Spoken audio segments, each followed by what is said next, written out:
welcome to the second annual Your Healthy Mind Summit. I'm your host, Dr. Kirsten DeWitt, licensed naturopathic doctor and acupuncturist. And for this masterclass, I have with me Dr. Sarah Ghekiere to talk about how to align with your soul and climb the mountain to inner peace. Dr. Sarah is a naturopathic doctor, acupuncturist, and Reiki Master, specializing in making spiritual health practical. So thank you so much for being here, Dr. Sarah. It's always a pleasure having a combo with you and just gaining greater insight, because you always have so much wisdom to share. So thank you again for being here. Thank you for having me. I'm excited. I'm really excited about this talk. Yay. Well, I'll let you go ahead and dive on in. All right. Well, I'm just going to dive right into it. So I want to first start out by talking about optimists, pessimists versus alchemists. So, I think a lot of us, we want to be that optimistic person. And we think that if we just align with optimism, that we're going to have a better life, And I think for me, what I've learned on my journey is that that's not always helpful. And I found that alchemy and really identifying as an alchemist rather than an optimist was more helpful for me. And it just helped me be okay during those hard times in my life. So an optimist is someone who focuses on the positive. A pessimist is someone who focuses on the negative, while an alchemist is someone who is going to, when hardship hits, they're going to be like, how can I make this be a healing experience for myself? They're the ones that are turning that pain into wisdom.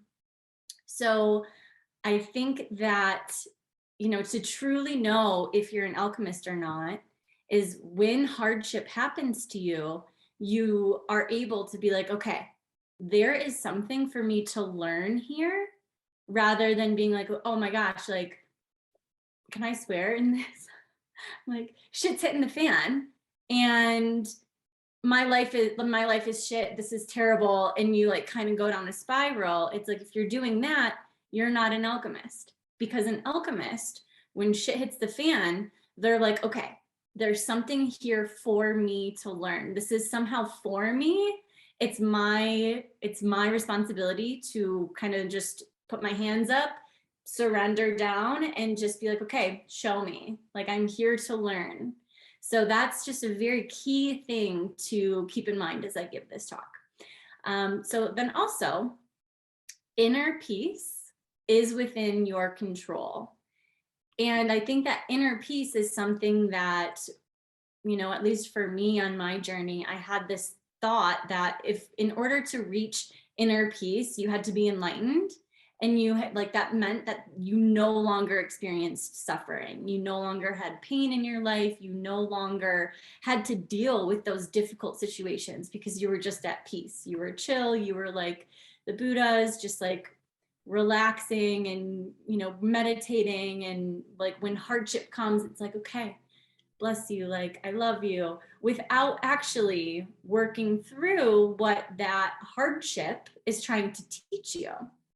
So it's actually, if you have the perspective that you have to just be good and chill and happy all the time, when you have that optimist lens, when hardship hits, it's actually a lot harder to move through than it would be for you to be like, okay, I can surrender into this lesson. So inner peace for me is all about, I'm going to actually read what my definition of inner peace is. So inner peace is trusting that there is something for you in each moment, even when things appear to be complete shit. It's allowing the emotions to flow without placing meaning onto them. And when that's through, when that energy has passed through your body, then you put your energy into anchoring into yourself, and you focus on what is within your control, while trusting that there's a greater cycle that you're living in, and you're gonna get to where you need to go. Nothing is wrong. Nothing is wrong with where you're at right now. So when you have that inner peace experience, it basically just allows the hardship to not be wrong. You have like a completely different relationship to the hardship of your life. And the thing is, like, you can only experience the present moment. Yes, there's bigger picture things happening, and there's things that you need to do in order to change your life experience, but all you can ever experience is the present moment.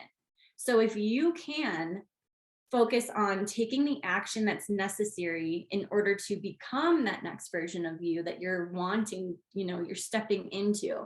If you know what action steps you need to take in order to get there, and then you also trust that everything is happening for you, for your highest good. If you have those two things, you can reach inner peace. I think where people get tripped up is where they don't know if they're doing enough. They don't know if they're doing the right healing. They don't know if they're like, is this what I'm meant to be doing, or is this not what I'm meant to be doing? I need to go ask all these different people what they think about my journey. And there's this spiral of like, am I doing enough? Am I being enough? Am I enough? And I think that when you can really understand the practical action steps of trust and surrender that I'm going to be sharing in this talk a little later in this talk, it's like, if you can really understand those steps and you follow through and you show up for yourself, you can trust that you're doing everything that you're meant to be doing right now.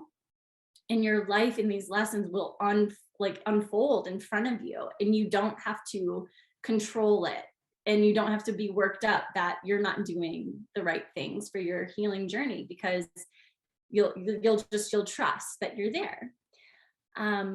Okay, so then I did want to talk about just the core premises that I base my entire perspective on. And the first one is that you are a soul living in a physical body. You're on Earth School in order to learn lessons, and it's through the hardship of life, of experiencing life, it's through that hardship that you are learning and growing and evolving your soul.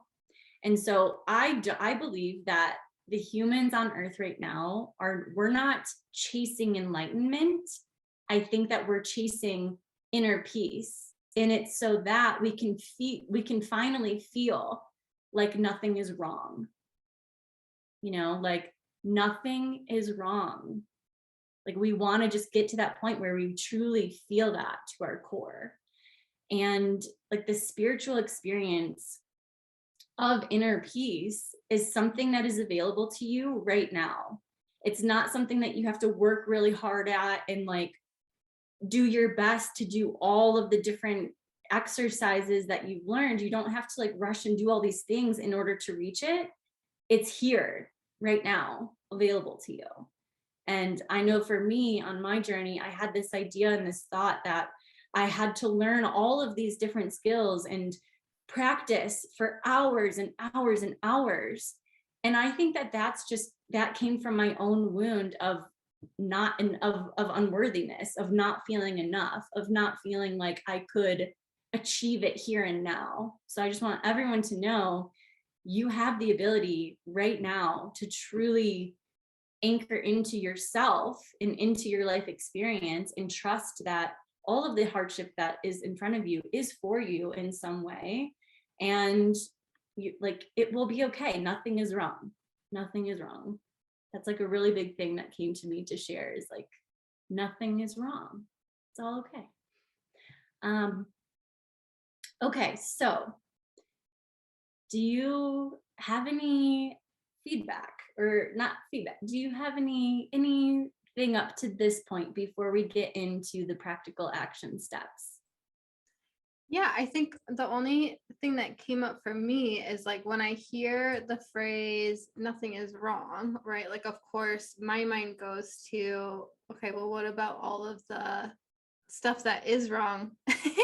Like the wars and like, that sort of thing. So what would you say for those who have like, when they hear something like that, like those are the thoughts that kind of come to mind, or like, a loved one passed away, or, you know what I mean? Like when there are things that do not feel right that happen. Right. Yeah. Yeah. And I think that's totally valid. And I think that my perspective of that, even my perspective of war or like injustice, I feel like all of that it's for a higher good, for a higher evolution of understanding, for a higher, I mean, it's helping us expand our consciousness and vibrate at a higher consciousness frequency. And as we do that, we get to a place of love and understanding. And I think, you know, it's hard because it's like, yes, that is wrong. Like, that is hard. That is wrong. There are things that are wrong.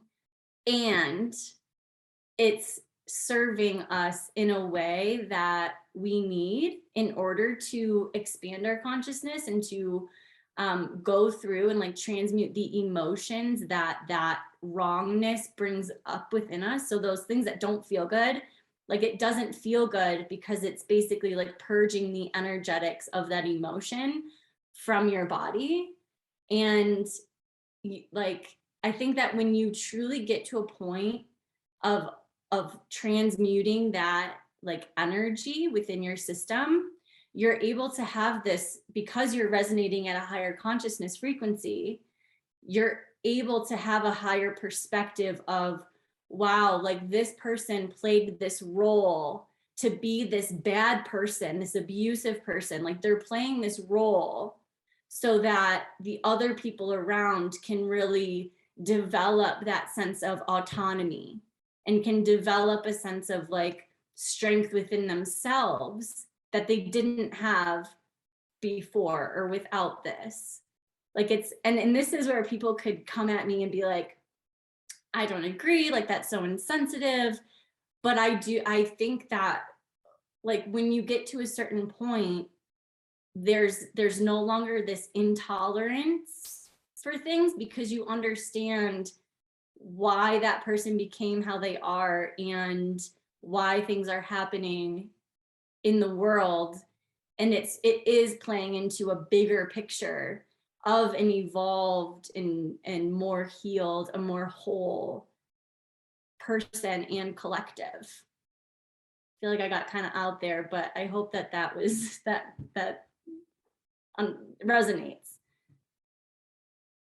Yeah, and I think we can kind of dive into it, into the Q&A part a little bit more, because I think the difference is the perspective of, right, like you're looking above the forest, right? Like to me, that's the perspective above, looking kind of down on the situation, versus when you're in it and you're kind of in that more acute phase, like in the trenches, going through it. It's a lot harder to have that bigger perspective. So I do think, like what you're saying, when we're able to have that perspective, it gives us that sense of inner peace, knowing that like we are a part of this bigger thing, and I think that's really the difference there. But I think for many people, it's really hard to have that perspective when, we're like really in it, or if we just don't have that belief, right, that we're a part of this bigger thing. Yeah. Yeah, for sure. And that's like the next thing I want to dive into, which do you care if I share my screen now? We're going to do that. Okay. Let's see. And so, yeah, this plays into exactly what you're saying, where it's like, well, what if when you're in it, then what? How do you get to that perspective of being above the forest, looking down, and understand the bigger picture, the bigger cycles here? And this is how you do it. So this is something that I have been working on. I feel like for the past 3 years is something I've been learning all these different pieces, and this is like the bones of the work that I do and how I have put all of these pieces together in order for myself to reach that point of inner peace. And now again, like reaching that point of inner peace, it doesn't mean that I don't experience pain or that things aren't hard for me.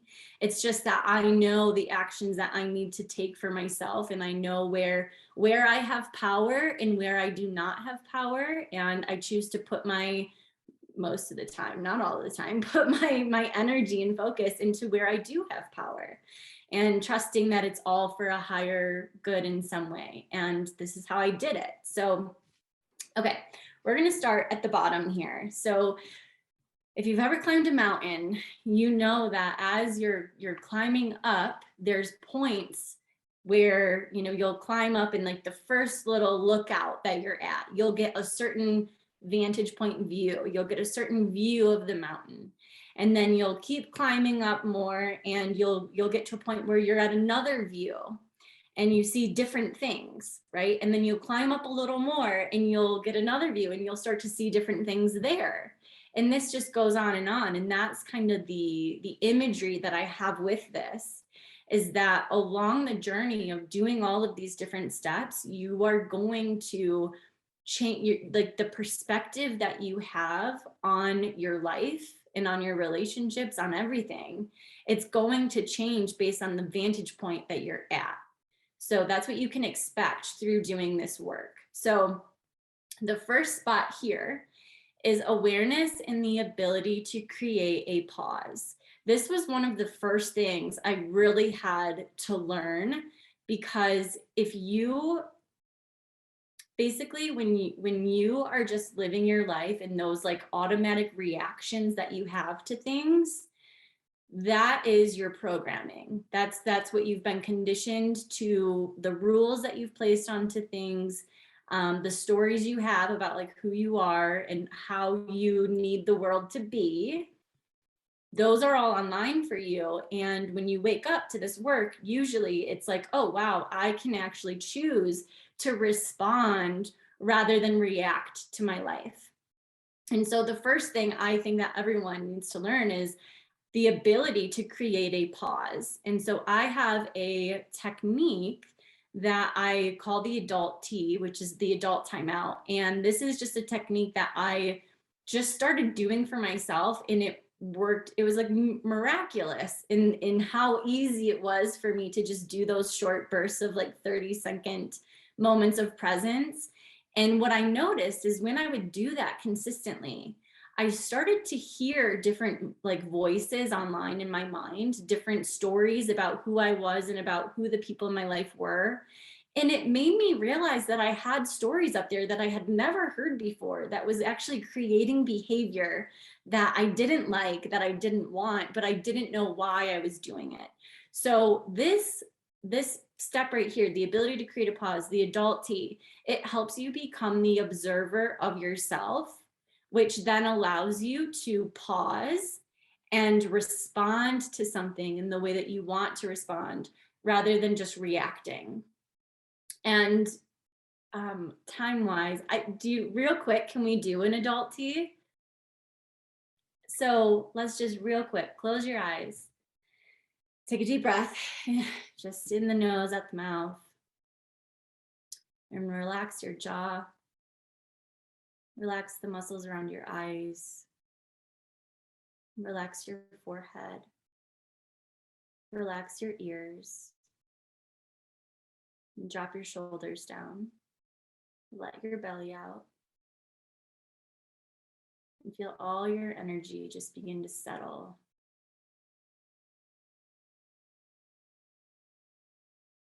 And just notice how your body feels. Pick a point on your body, maybe your feet, maybe your knees, your legs. And just notice how it feels.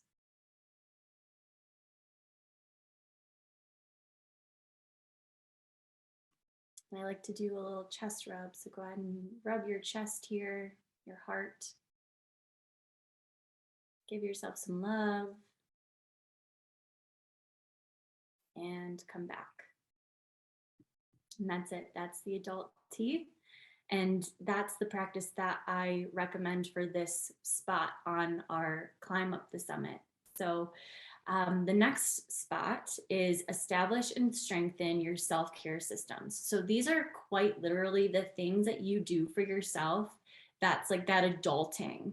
So like the habits that you have, the habits that you feel good when you do them and you actually show up for yourself. You're actually following through on those commitments for yourself. It's how you keep your home. Like, is your home clean? Do you have like a chore system? How do you create your meals for the week? You know, do you make a meal list and do you grocery shop every week?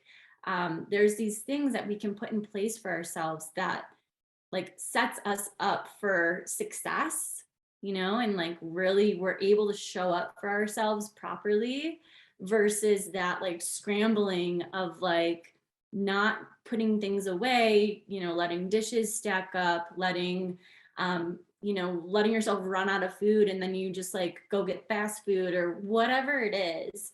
It's like, you know, when you're taking really good care of yourself in that adulting way and like really following through on that and strengthening that. So a practice that I recommend here is pick one non-negotiable. This is kind of like an energetic prescription that I'll give when I know that someone needs to really get like a jump start on really establishing and strengthening their self-care systems. I'll tell them pick one non-negotiable for yourself, something that you've been telling yourself like, yes, I'm going to do that. I'm going to do that. It gives me joy. It makes me feel good when I'm doing it. Like I know that this is what I should do. I just haven't committed. So it's like, okay, pick that thing, do that thing and commit to 40 days and like really show up for yourself for 40 days. Once that commitment is made and you show up for yourself and you continually show up for yourself and you keep your word to yourself, you are energetically strengthening your self-trust, your confidence. I mean, you're creating a very strong foundation for yourself for all of this other work to go on top of. Because if you don't have that, you're going to do the deeper healing work and then something's going to happen inevitably in life because that's how it happens. Hardship happens. So when that happens, then even though you've done the healing work, you're going to like fall way back because you don't have that really strong self-care foundation for yourself. So that's that one. And then foundational self-discovery. So this is something I think that, you know, for our lifetime, we're going to be learning who we are. And I think the easiest way to start this work is to ask yourself, who am I? And how did I become who I am? Because answering those two questions it's going to reveal to you all the different stories that you have about who you are. And it's also going to show you, wow, like this is where a lot of that, those lenses, this is how I became this. And like, then you can start to question, is this really like, do I enjoy this? Is this really who I want to be? And then you can start like dreaming about, you know, like, who do I want to be? And like, there's so many ways that you can take this. But I do think that asking yourself those two questions, like, I guess like not, I wouldn't say like not constantly, but like asking yourself those questions every year, you know, maybe on your birthday or around your birthday, you have a special, oh no, something's going on outside. I hope that's not super loud. Like maybe on your birthday, you know, you can have this celebration of you and you just ask yourself those questions. And it's just a time for you to then like reflect on yourself, right? And I also think that this is where this goes into the deep wound healing. But if there's stories about who you are in a negative light, in a light that you don't like, that does not feel good, then it's like, okay, well, let's figure out like what there, like where within that story is its origins, like what are the origins of that story. And then that's the deeper wound healing work where, you know, sometimes I like to think of it in the imagery of a sailboat with an anchor down. and how this anchor and this wounding we can try to get away from it. We can move the boat in any direction, and we can try to move past this wound, but that anchor just, it keeps bringing us back.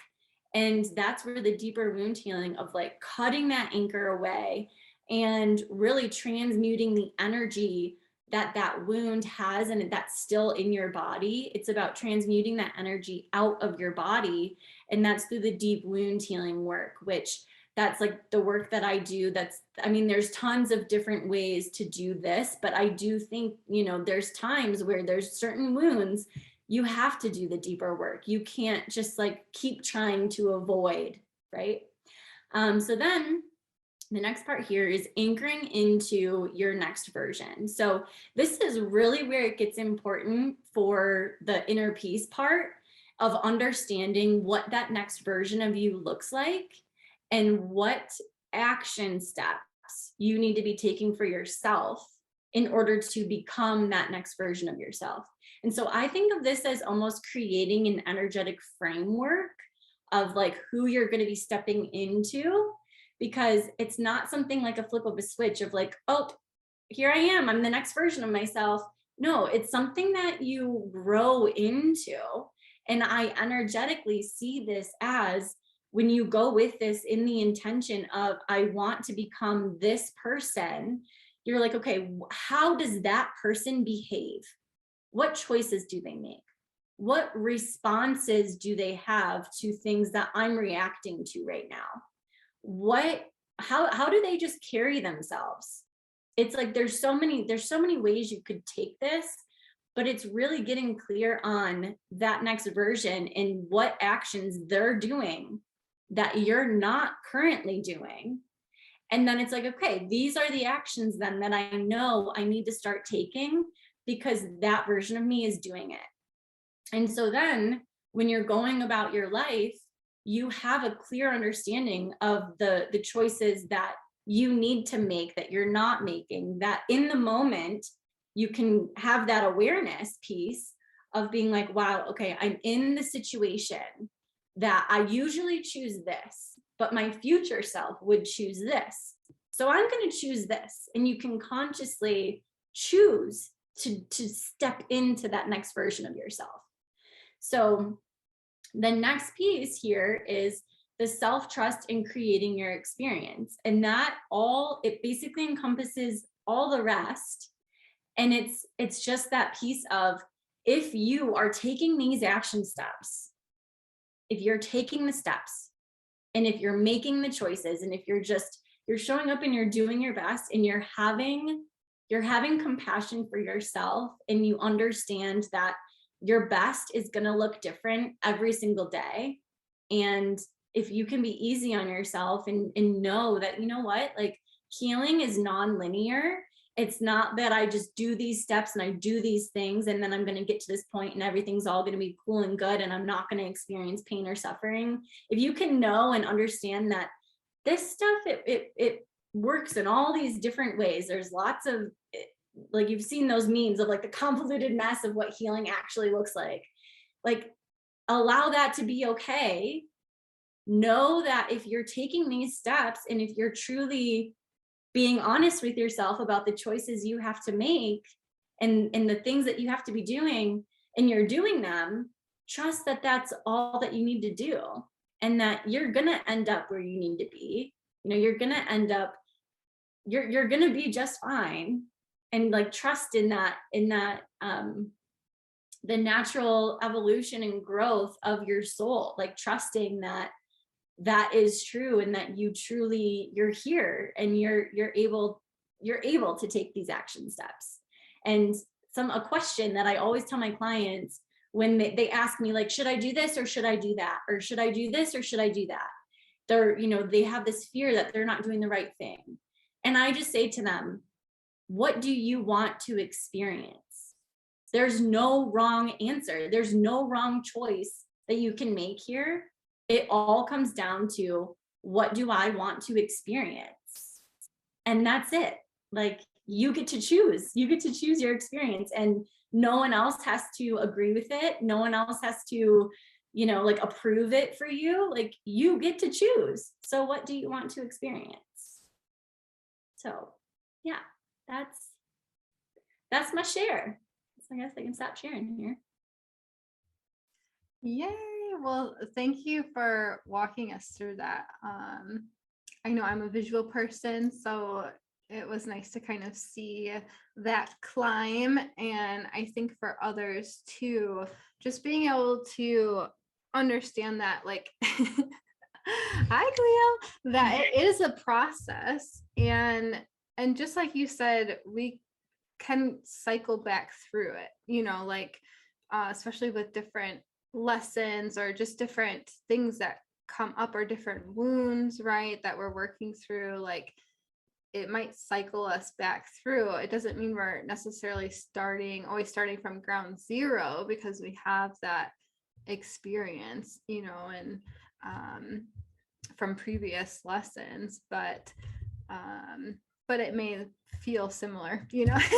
Right. Yeah. And what's coming to me to share real quick is, that like these are like the bones of healing work. And it's kind of like, it's not meant to even maybe be in a stepwise fashion. Yes, I put it there, but I put it there based on what I needed to learn first. Like that was my experience. And so it's like, it's kind of like, this is like my favorite mountain to climb. And I just go there to climb the mountain, and then I like go home, and so it's just kind of like, the whole thing is the experience. Right. It's not that like you have to get here and here and like you can't go back down. It's like, no, I think we're constantly kind of going up and down. Yeah. Well, and everyone's coming with a different, like you mentioned, the habits, right? Like some people have some good solid habits and they need to work on all of the other pieces.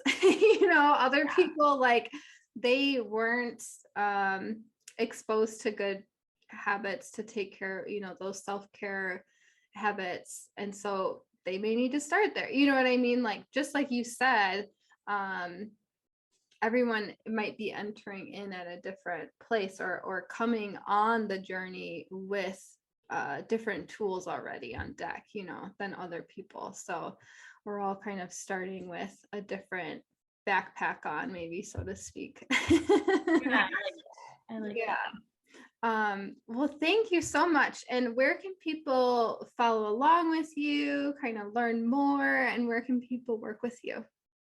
Yeah, so probably Instagram is the best place to find me, at sarahghekiere.nd. And the link's in my bio to schedule a session. My website I'm kind of redoing right now, but it's sarahghekiere.nd.com. So you can kind of check that out too. And yeah, so I offer intuitive guidance healing sessions, which is just like a one-on-one, you and me, for an hour and a half. We'll figure out what cycles you're in, what lessons you're learning, and how to get to that highest vibrational experience of those lessons. And then afterwards, if you want to like additional healing and help moving forward, we can talk about that. But I do give everyone like a very clear, these are the action steps to be working on for you to work through this energy. It's very practical. It's not, it's very practical action steps to take. So yeah. Wonderful. Well, thank you so much. And you definitely want to tune in for the Q&A, because I think, we'll just kind of expand on some of these things, and we'll take any questions that may have come up for you as you've listened to this talk from Dr. Sarah. So be sure to write down those questions and bring them to the live Q&A. And join us there. So thank you again so much, Dr. Sarah. So thank you so much for having me. Yeah, thank you so much for having me. This is great. All right, we'll see you all at the Q&A.